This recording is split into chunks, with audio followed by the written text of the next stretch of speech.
Get to your phone calls coming up. 877-3DP Show. One of the great Irishmen of all time, Seth Greenberg, ESPN college basketball analyst, joining us on the program. Happy St. Patrick's Day, Seth. I'm not appropriately dressed. I apologize. It's okay. Faux pas. Yeah. Faux pas. Yeah, sorry. All right, let's get the big controversy out of the way. North Carolina made it. West Virginia didn't. Indiana didn't. Ohio State, Boise. How big of a deal is this, in your opinion? I think it's a big deal. I mean, you are your body of work. Your resume is your resume. And, North Carolina, do you get credit for playing good teams? Do you get credit for beating good teams? They're 1-12 against Quad 1. That's a fact. They played a very difficult non-conference schedule. That's a fact. They also lost to Pitt and Wake Forest and Clemson and Louisville. All right, those were opportunities. Not saying those teams aren't good, but those are opportunities that they didn't embrace. They played Michigan State in Hawaii. That was an opportunity before Michigan State became the juggernaut that they were. Now, look, playing Auburn and Alabama and Florida, those are the best of the best. But I do think that if you look at their resume, their body of work, their resume says they're not an NCAA tournament team. Having said that, Dan, now that they're in the tournament, they can beat San Diego State. Now that they're in the tournament, they can give Ole Miss a game. But you know what? You don't get a free pass to get in the tournament.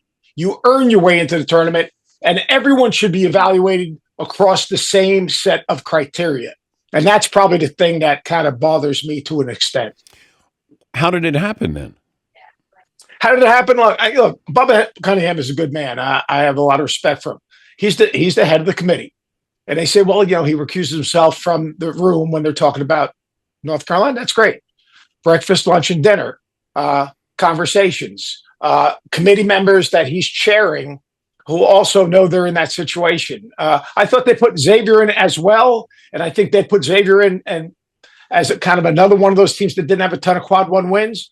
But that was a good way to justify putting North Carolina in because the resumes were similar. But look, I'm not pointing a finger at Bubba without a doubt. I'm not doing that. But the system is flawed in this way, Dan. We've got to have a better set criteria so everyone's got their own prism of what how they're looking at these resumes, right? We've got to say this is the most important. This is the second most important. This is the third most important. Instead of having everyone say, well, the prism I looked at this through, like the whole idea that they said, well, West Virginia, DeVries wasn't there at the end of the season.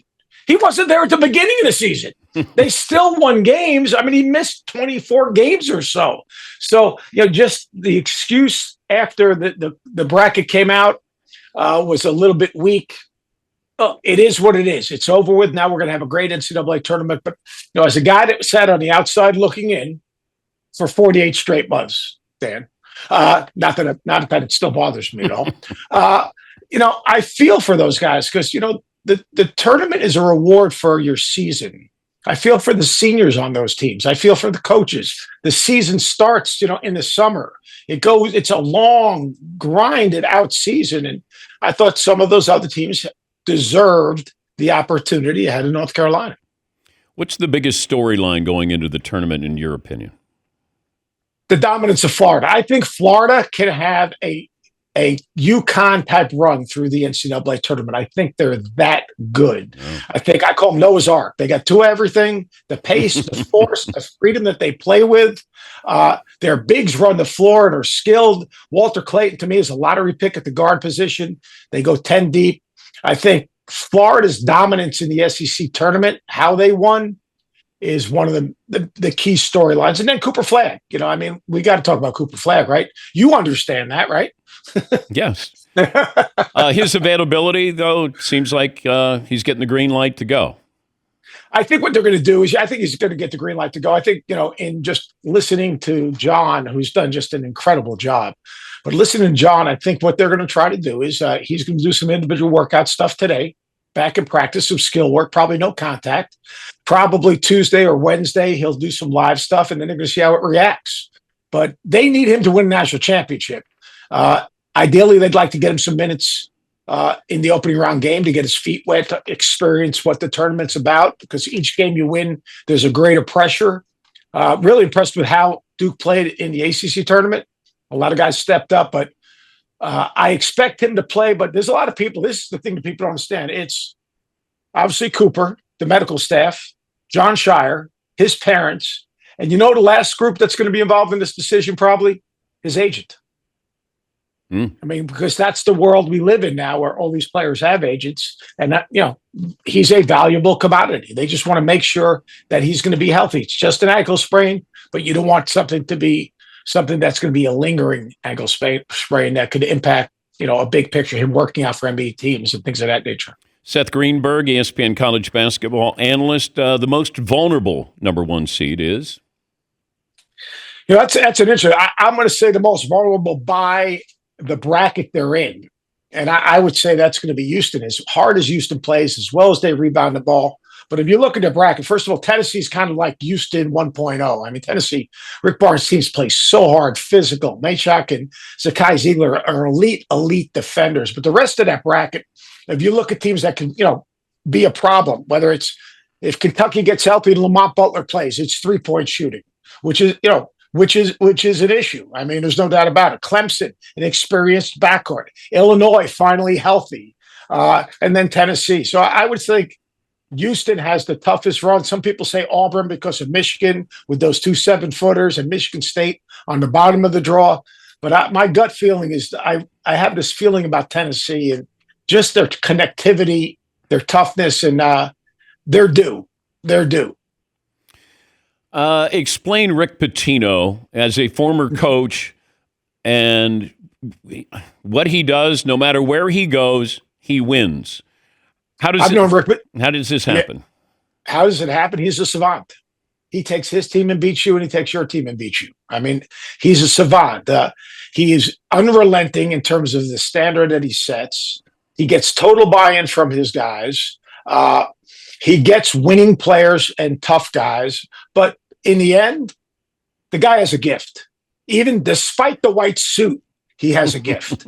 I mean, what he does, whether it's at Boston University, at Providence, with the Knicks, with Louisville, with Kentucky, now with St. John's, he basically gets guys to play in a manner where they all buy into being winning players. They all buy into one thing, the good of the group. What he's done with Kadari Richmond, getting him to play every play, a 6'6" point guard, which makes them really hard to play against. Or RJ Lewis, who started at UMass, who's a shot maker and a scorer, and making him and getting him to buy in what it takes to be successful. Like, he gets those guys to buy in to the greater good. He gets those guys to buy in to competing at a level they didn't think. Now, this time he's doing it with big 6'6" guards. He also did it with Russ Smith and Peyton Siva. He also did it with Billy Donovan. He also did it with Mashburn. So he's just got a gift, and he's in the perfect place because New York guy in New York, selling out Madison Square Garden, having the run he had the year that Coach Carnesecca passes, understanding the history and the tradition of St. John's, embracing all that. This was a long time coming because I personally, the last time the job opened up, I probably would have said, he's had some issues, but Rick Pitino is New York basketball. What happened to UConn this year? They're not as good. I mean, like, the level was so high and the bar was so high. I mean, you lose Klingon, you lose Sonogo the year before, you lose, you have 2 of everything in the post. You lose Stephen Castle, elite defender. Before you lost Andre Jackson, elite defender. They swung and missed a little bit in the portal. I mean, that's just a fact. Their inability to defend the ball at the point of attack. Offensively, it's still beautiful to watch. Their ball movement, their people movement. They don't have a shot creator offensively, which is a problem. They get everything out of their offense. Stephen Castle could just get down the lane. Jordan Hawkins could come off a screen, bang a jumper or a shot fake and get in the lane. They don't have that. And then defensively, they don't have a lockdown defender. So, like, even in this first game, Jeremiah Fears has a little Kyrie Irving in his game. Like, defending him and the 3 guards of Oklahoma, that's going to be a little bit of an issue. And then offensively, you get to a short clock situation, and you watch so much basketball. You know so much about it and are a historian. You get to the end of a shot clock. Who do you give the ball to? You give it to Lee McNeely as a freshman who's like a 6'6" guy that's developing into it. Give it to Hassan Diarra because he really can't score it, but he can get maybe in the lane. They had pros they were giving the ball to at the end of the shot clock. Having said that, the dude is a savant. The dude is amazing. You can like him, dislike him. He's great for college basketball. I go over there all the time to watch him practice. He's a master teacher, but it's modeled behavior. He acts and coaches no differently than his dad did when he was winning state championship after state championship and becoming a Hall of Fame coach. The guy is a tremendous coach, and his players love him. As hard as he is on him, and he can be hard on him, his guys respond to him. He connects with them at a different level because he cares so much. The NBA has surrendered to the three. College basketball hasn't, but I don't know if, and I'll ask your opinion while I give mine, which isn't great interviewing, but it almost feels like the coaches are in a little more control in college basketball of the style that you can play, as opposed to the NBA where the stars are bigger than their coaches. Yeah, we've turned into a European game, the college game. A lot of coaches are running a lot of 5 out.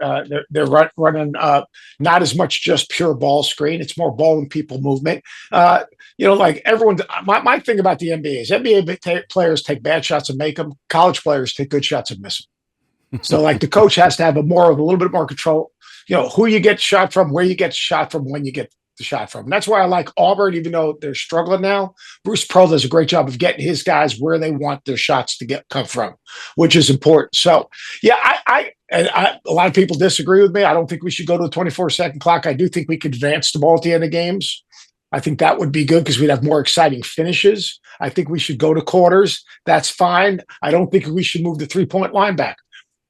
Our game is different. You know what? And we try to be the NBA. We're not going to be the NBA. The chance to get the upset in the NCAA tournament is because of our rules. Like we would have never, when I was at Virginia Tech, beaten Duke in North Carolina, or when we beat Kansas when we were at Long Beach State. We would have never had those wins if there was a 24-second clock, if the rules were the way it is. Now, the one thing I am worried about in the NCAA tournament, especially for the SEC, is the SEC, 14 teams in the tournament. I think they can get 3 in the Final Four potentially, which is the first time since the Big East did it. But it's been such a physical league. I do worry the first 2 rounds when they call it a little tighter, and this league is so physical and handsy, if that's going to impact outcomes of games because they're going to get a bunch of teams in foul trouble. Best college basketball team of your lifetime was who? For me, in my lifetime, I played against them and the UNLV team of Jerry Darkanian. They came at you at warp speed. They were absolutely relentless. And I'm talking about teams I coached against. Yeah. They played at 1-1-3 amoeba, then they played man-to-man, and they came at you at warp speed. Larry Johnson was running right to the front of the rim. Good luck. You're playing aside of me, catches it. You play behind him, he backs you down. Anderson Hunt's knocking down threes. How hard they played. See, that's the one thing about Jerry Tarkanian. He was a great coach. He wasn't a good coach. He acquired talent. We know that. He had great players. But how hard they played, how they defended, how simple they were offensively, but how well they executed. They were so hard to play against because of the force they played with, their selfishness they played with, and they never took a play off. I mean, they just came at you and at you and at you, and it was a brutal 40 minutes. And Bob Lee and I, when we did SportsCenter, we argued about how great this team, one of the great teams of all time, and we kept coming back to they're blowing people out. If they get into a tight game, I want to see how they do. They got into a tight game in that second year when they faced Duke, and they had a hard time getting a shot off. Your pick for the tournament is Florida. Okay, great. Florida. We'll talk to you. During the tournament. Thank you again for making time. Thanks for having me, Dan. Much respect. One of the great Irishmen of all time, Seth Greenberg, ESPN college basketball analyst. Work on that wardrobe probably a little later on. We'll take a break. Play of the day up next.